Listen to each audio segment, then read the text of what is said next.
tentang pembebasan Anas Urbaningrum membuat banyak orang geleng-geleng kepala. Ini bagaimana mungkin seorang koruptor begitu ya, pembebasannya disambut bak pahlawan ya, dikasih podium untuk pidato, disambut meriah dengan simpatisan yang banyak. Nah, ini yang membuat pembahasan di media sosial dan juga dikomentari oleh banyak pihak ya.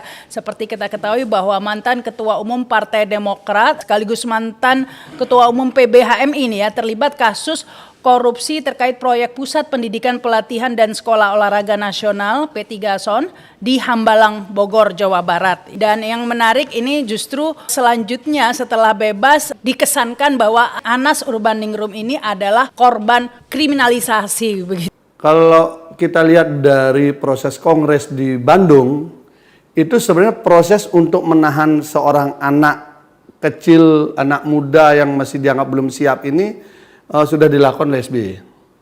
Jadi ketika kongres di Bandung itu sebenarnya Mas Anas sudah minta izin ke beliau, tapi karena posisi beliau waktu itu sedang ya namanya difigurkan sebagai sang demokrat, mengatakan silahkan kalau memang mau maju. Kira-kira begitulah. Mas Anas minta izin, minta restu, tapi sebelum minta restu itu beliau sempat menyampaikan kalau Bu Ani akan maju, beliau akan siap tim sukses, kira-kira begitu. Tapi Bu Ani tidak mungkin maju gitulah. Jadi kalau memang tidak maju, izinkan saya mohon restu untuk maju. Direstui oleh Pak SBY untuk itu. Lalu Mas Anas bekerjalah secara politik, namanya orang organisasi kan, orang pergerakan kita tahu sendirilah. Kerjanya juga serius kalau udah dikasih restu, bekerjalah. Pertengahan proses itu kemudian muncul ide untuk memunculkan Pak Andi Malarangeng dari kubu Cikias.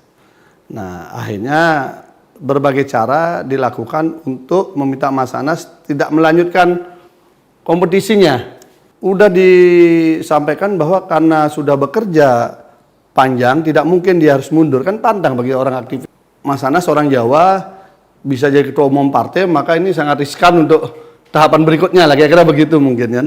Sehingga harus orang luar. Kita lihat desain kesekjenan partai di era Pak SBY kan semua pasti dari luar Jawa, yang kira tidak ada potensi untuk mengganggu peluang untuk kekuasaan ke depan di eksekutif kan gitu. Nah kemudian dipasang dengan Pak Andi Malarangeng, Mas Anas bilang sampaikan begini, saya sudah bekerja, kalau memang meminta untuk saya mundur silahkan bicara dengan pemilik suara yang mendukung saya, biar saya tidak dianggap bagaimana kan begitu. Pak SBY nggak mau, karena kan harus menjaga citra nih.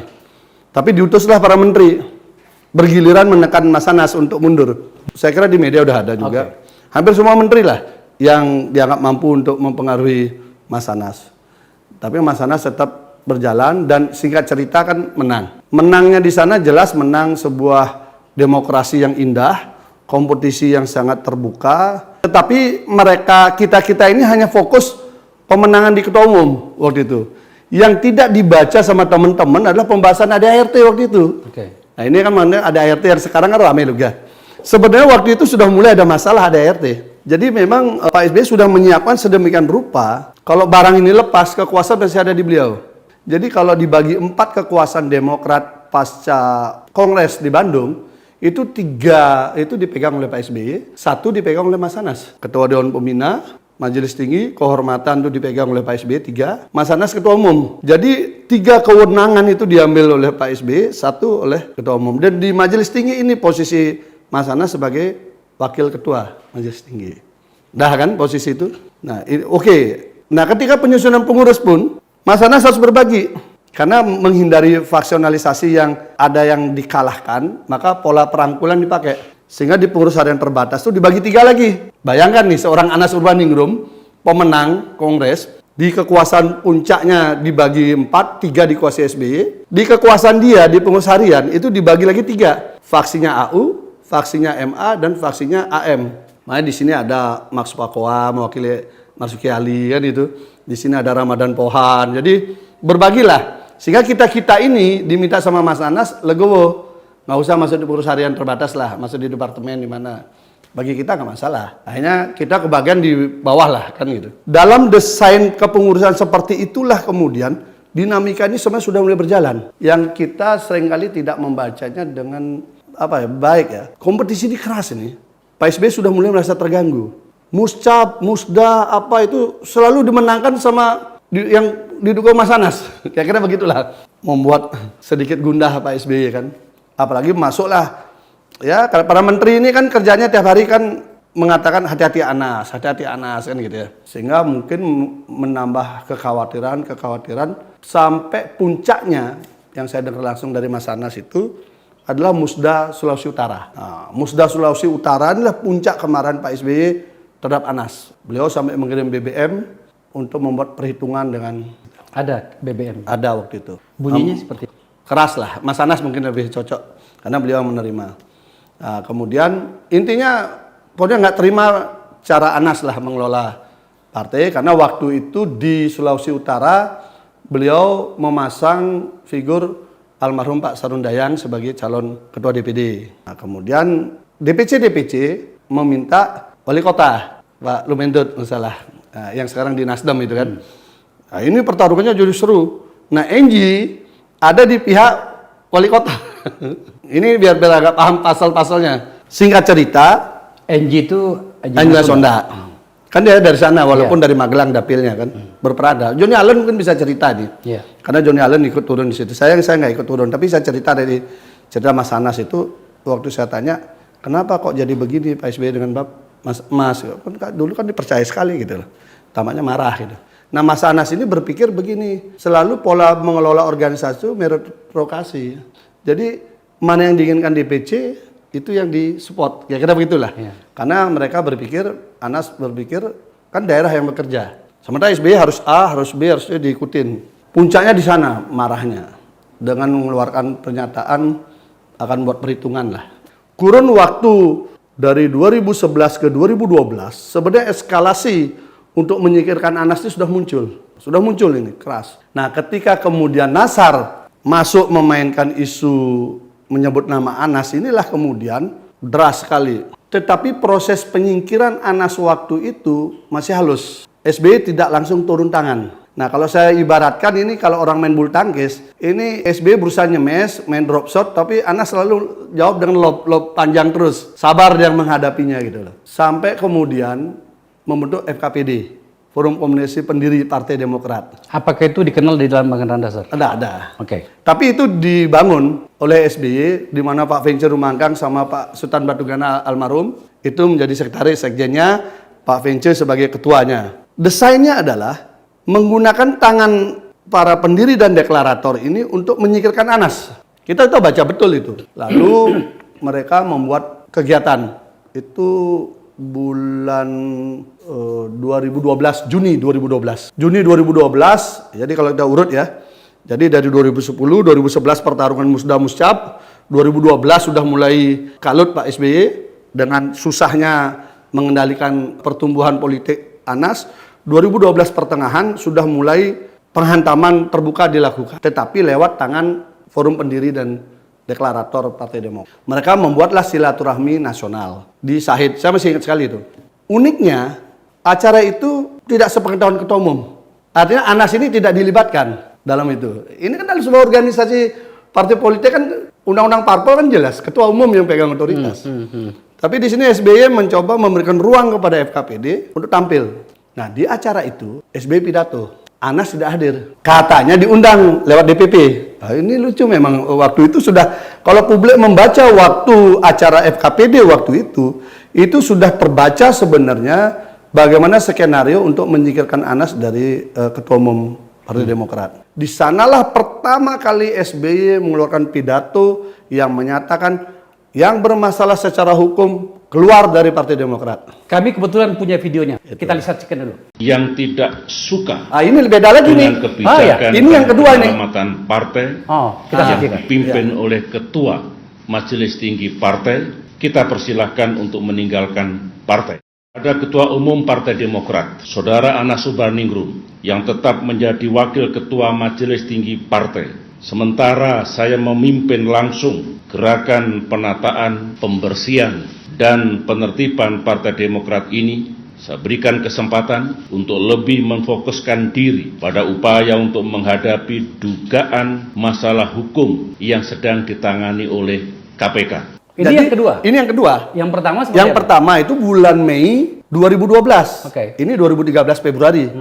Jadi Juni 2012 di acara FKPD di Sahid, pidato SBY mirip tapi tidak nyebut nama. Yang bermasalah secara hukum, saya persilahkan untuk keluar dari Partai Demokrat. Kira-kira begitu.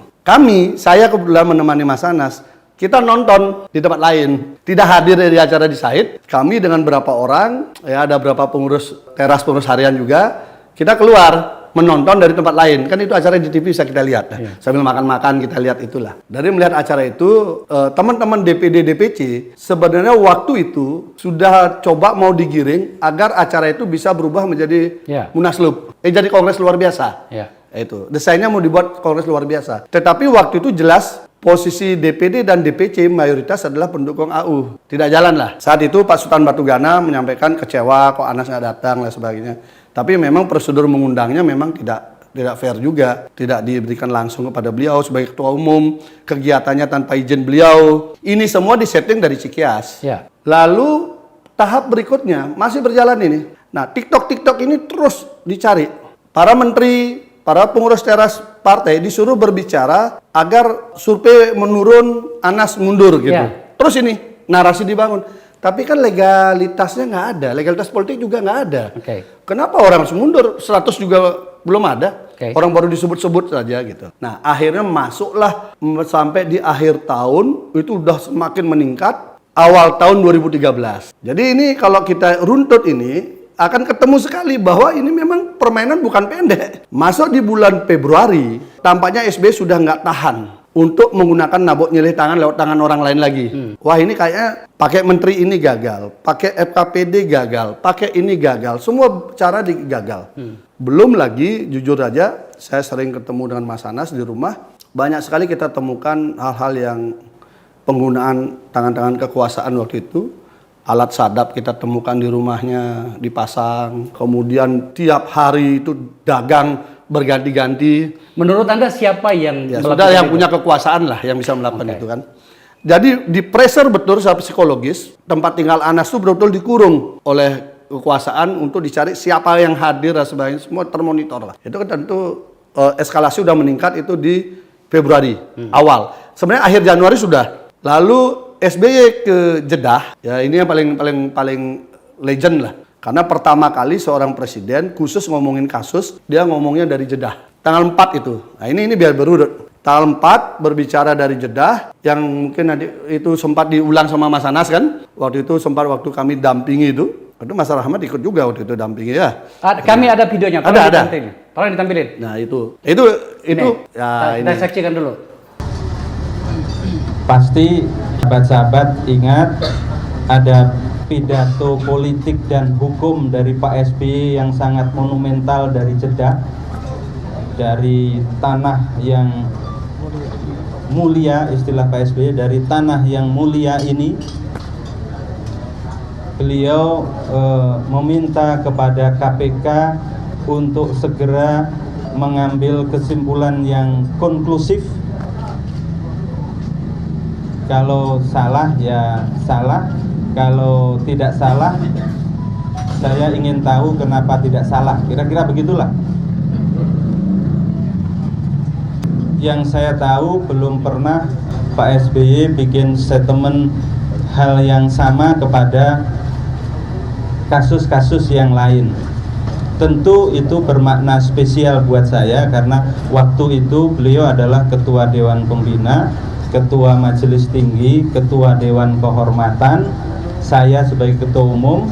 Nah, beliau sedang resah katanya karena elektabilitas Partai Demokrat turun dan ada peristiwa penting lainnya yang bernama, saya menyebutnya sebagai pengambil alihan kewenangan Dewan Pimpinan Pusat kepada Majelis Tinggi.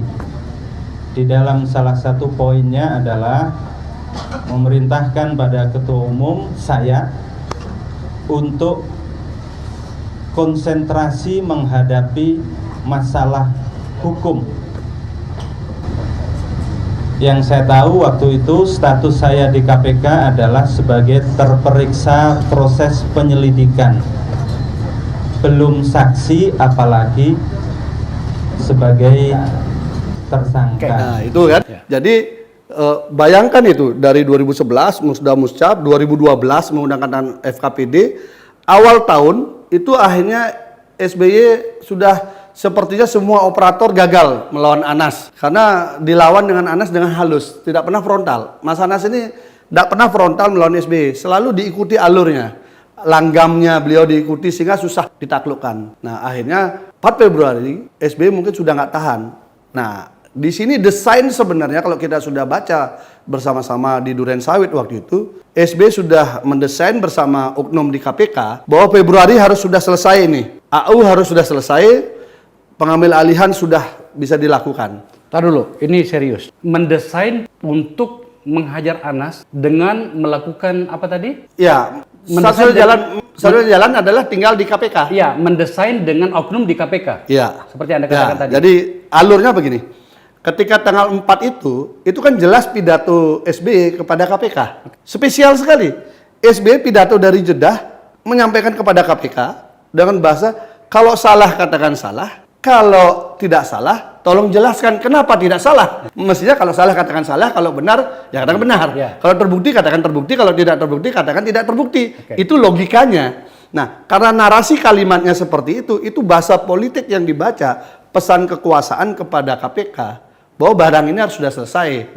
Oke ya? Itu tanggal 4. 3 hari kemudian, tanggal 7 malam, itu Pak Syarif Hasan, walaupun kemudian dia bantah di komite etik, tapi media mengutip pertama kali itu dari pernyataan Pak Syarif Hasan.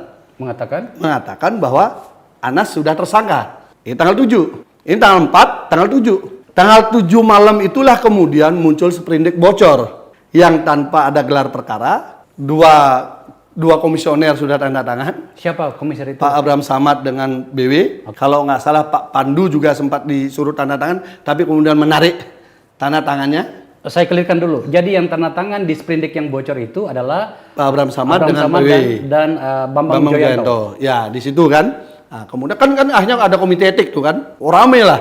Agak goncang perhitungan waktunya dengan desain yang dibuat bahwa Februari, mungkin awal Februari Anas harus sudah selesai di Demokrat.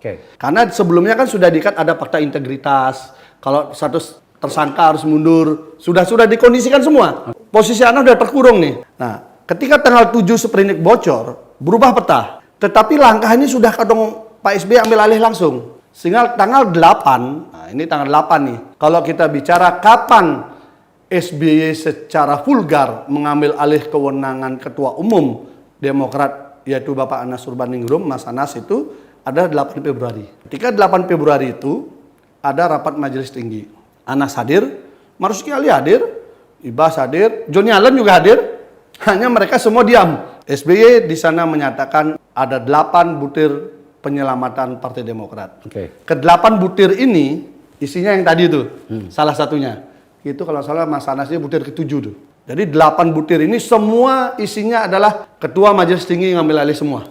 Itu artinya itulah kudeta yang sudah akhirnya beliau turun tangan langsung, beliau rapatkan, beliau ambil tanpa melalui kongres. Untuk membuktikan bahwa Demokrat sudah dikendalikan oleh SBY, tanggal 10, jadi tanggal 8, tanggal 10 dia mengundang DPD ke Cikias tanpa sepengetahuan Anas. Jadi artinya apa? Kamu sudah nggak perlu lagi, aku yang sekarang ngatur semua. Sebelum sampai ke situ, sedikit saya balik tadi, agak kelewatan.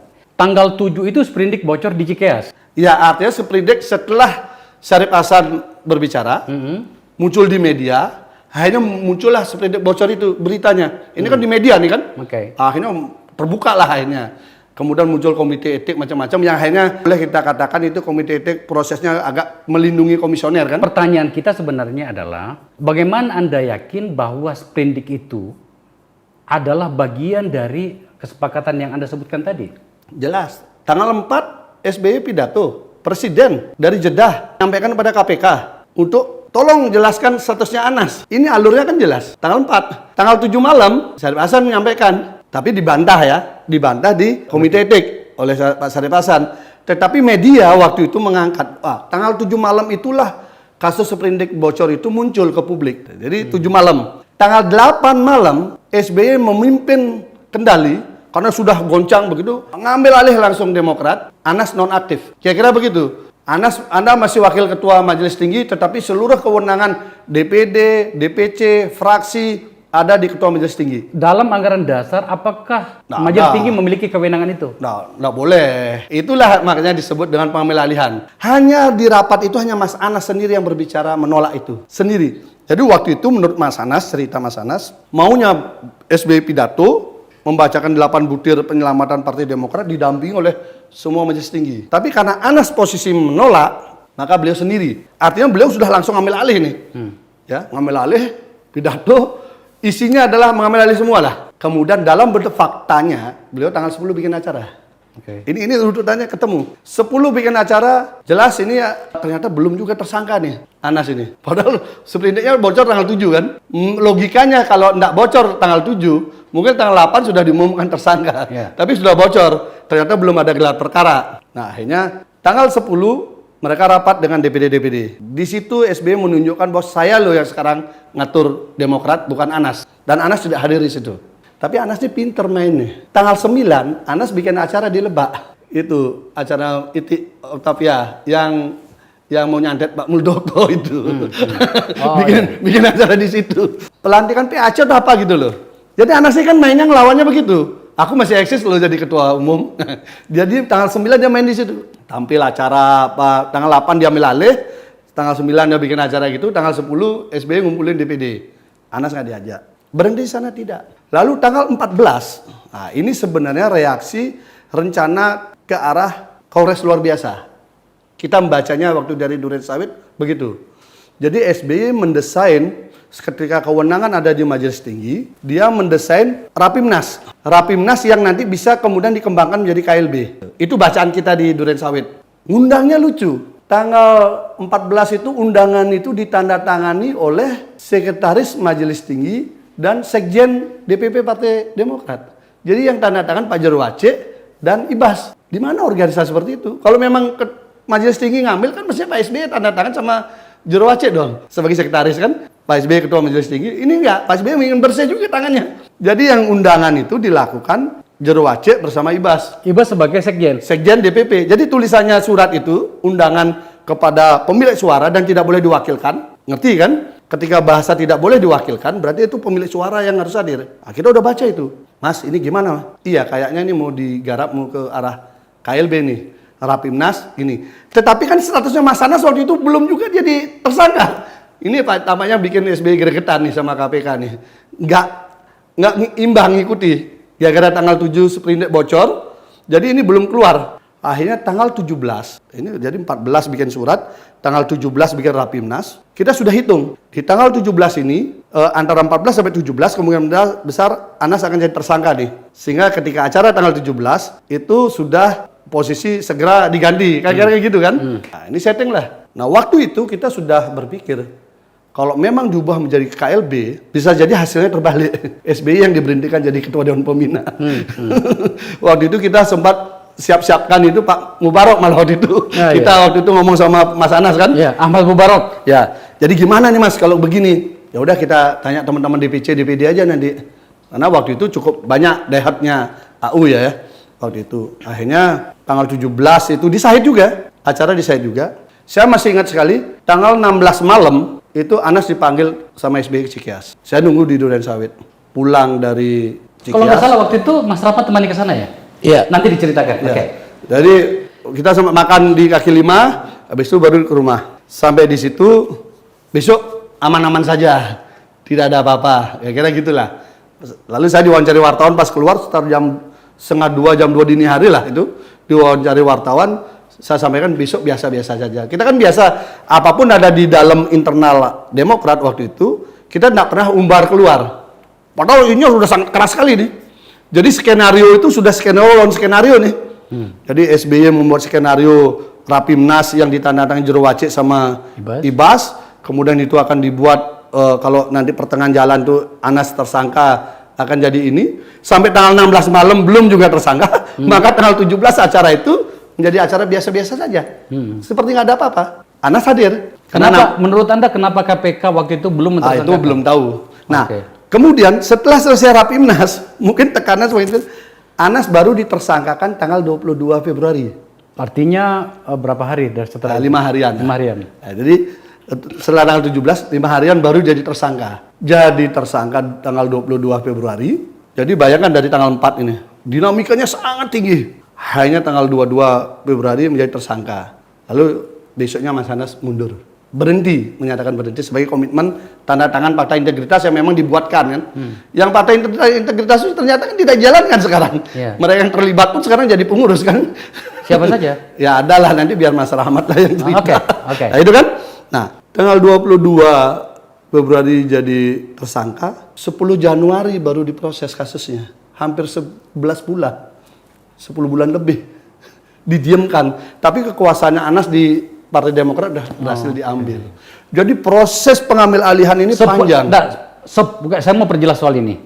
Jadi tersangka tanggal 22 Februari 2013, 10 Januari 2014 baru berproses. Artinya ada masa jeda panjang 10 bulan. ya, karena itulah kita membuat PPI ini sehingga Mas Anas tampil kemana-mana dengan PPI yang kemudian oleh Pak SBY dikatakan Mas Anas itu jahat sekali. Membuat PPI itu dibuat jahat sekali.